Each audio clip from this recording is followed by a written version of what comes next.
સંસ્કાર અને સંપત્તિની જીવનમાં બેયની જરૂર છે.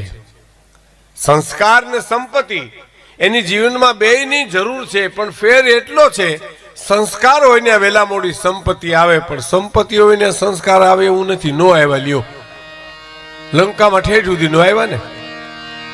લંકા હોનાની હતી પણ સંસ્કાર નામે મીંડું હતું ત્યાં.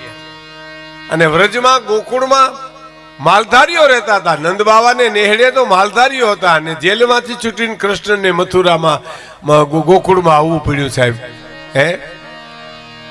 કારણ કે ત્યાં સંસ્કાર છે. એટલે પહેલી વાત મેં આપણે એ કરી કે સંસ્કાર અને સંપત્તિની જીવનમાં બેયની જરૂર છે, પણ ફેર એટલો છે કે સંસ્કાર હોય ને વેલા મોડી સંપત્તિ આવે, પણ સંપત્તિ હોય ને સંસ્કાર આવે એવું નથી. આ પહેલી વાત. બીજી વાત, સંપત્તિ કોકને છેતરીને લઈ શકાય, સંસ્કાર કોઈને છેતરીને ન લઈ શકાય સાહેબ. એ તો મારે ને તમારે જીવવું પડે અને જીવવું જ પડે.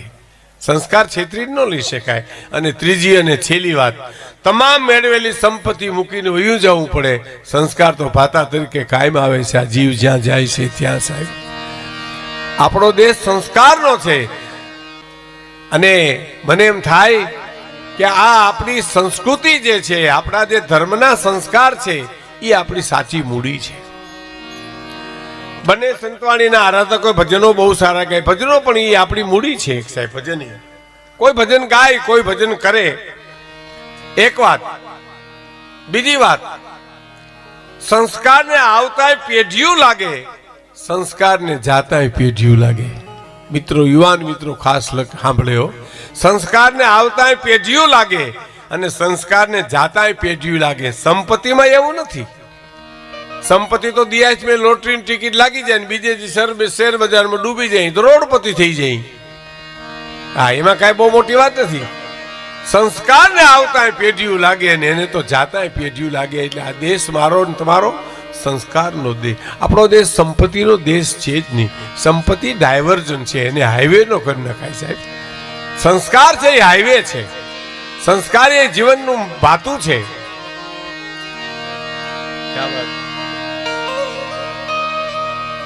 અમારા કવિ દાદની એક કવિતા છે, સાંભળ્યો સાહેબ, કે આપણો દેશ કેવો છે, ભારત દેશ કેવો છે. પધારો પધારો. આ બધા ચા પાણીની વ્યવસ્થા ત્યાં છે ને એટલે ડાયરો ગયો છે, બરાબર છે. 4 પ્રકારની ચા થાય: આપુડી, બાપુડી, સગુડી, જગુડી. પેલો પ્રકાર આપુડી, પોતાને જે પીવી હોય ને, જે હોળાના દૂધની આમ રકેબીમાં ચોંટવા માટે આજે બેનો સવારમાં ઉઠીને પેલી રકેબી પી લે એ.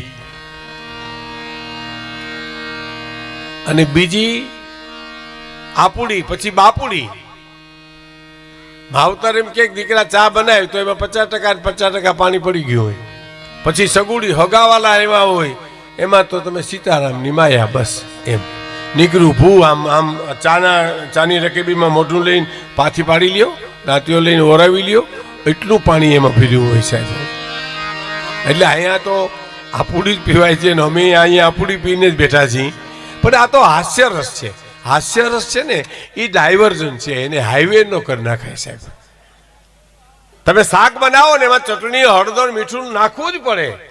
હા, શાક બનાવો એમાં મસાલા નાખવા જ પડે, પણ માપમાં હોય. અડધા કિલો રીંગણા શાકમાં કિલો મીઠું ન નખાય. તો મીઠાનું શાક કર્યું મેં રીંગણા નાખ્યા એવું લાગે આપણને.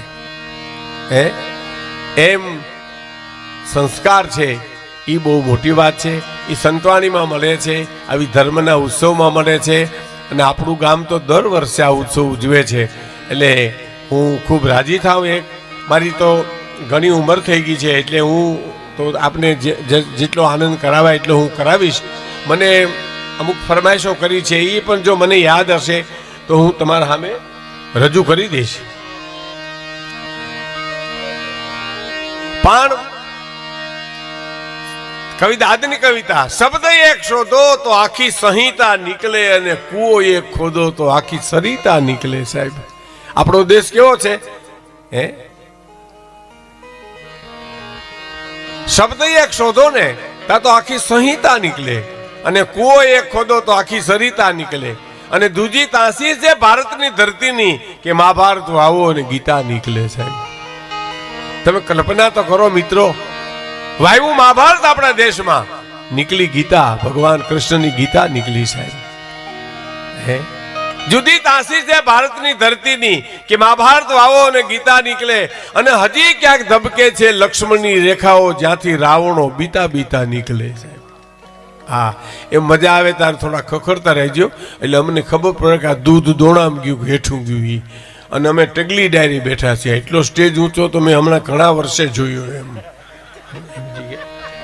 અમે નીચું જોઈને બોલવું પડે છે એટલું. પણ બધું જે છે એ બધું સારું છે, એમાં કોઈ અમે આપને નથી ગમતું એવું કાંઈ નથી. આ તો હું આપને કહું છું, બહુ મોટું મેદાન હોય ને, મોટું, ત્યાં આવડો સ્ટેજ જોઈ ઠેઠ આમ ઠેઠ સુધી આમ પડે ત્યાં સુધી આપણે જગ્યા પ્રમાણમાં એટલી છે અને એ પ્રમાણમાં સ્ટેજ ઊંચો છે ને એમાં મને કોઈ વાંધો નથી.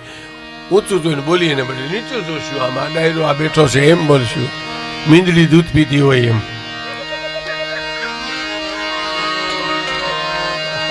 આનંદ કરાવું છું, તમને આનંદ કરાવું છું.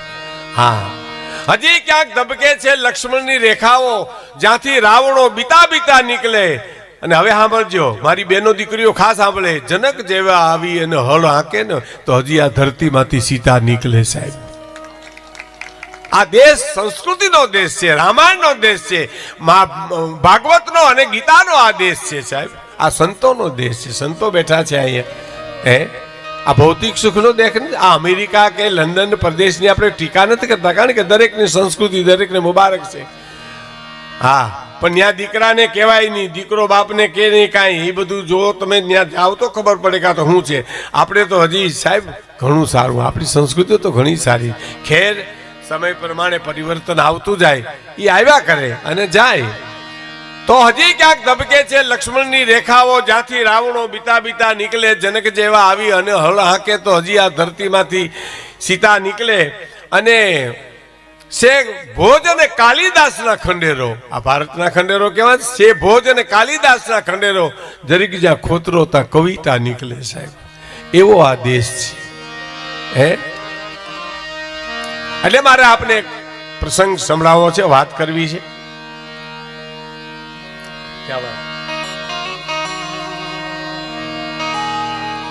મેં તમને કીધું ને કે વ્રજમાં સંપત્તિ નહોતી, ગોકુળમાં આહીરો રહેતા હતા, માલધારીઓ રહેતા હતા, સંપત્તિ નહોતી, દૂધ મયારું કરી અને ગુજરાન કરતા હતા. લંકામાં હોનાની લંકા હતી, પણ ત્યાં સંસ્કાર નહોતા. અને અહીંયા સંસ્કાર કેવા હતા?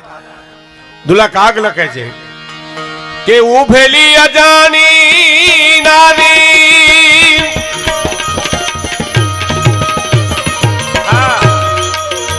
લક્ષ્મી લોભાણી રે, ઉભેલી અજાણી નારી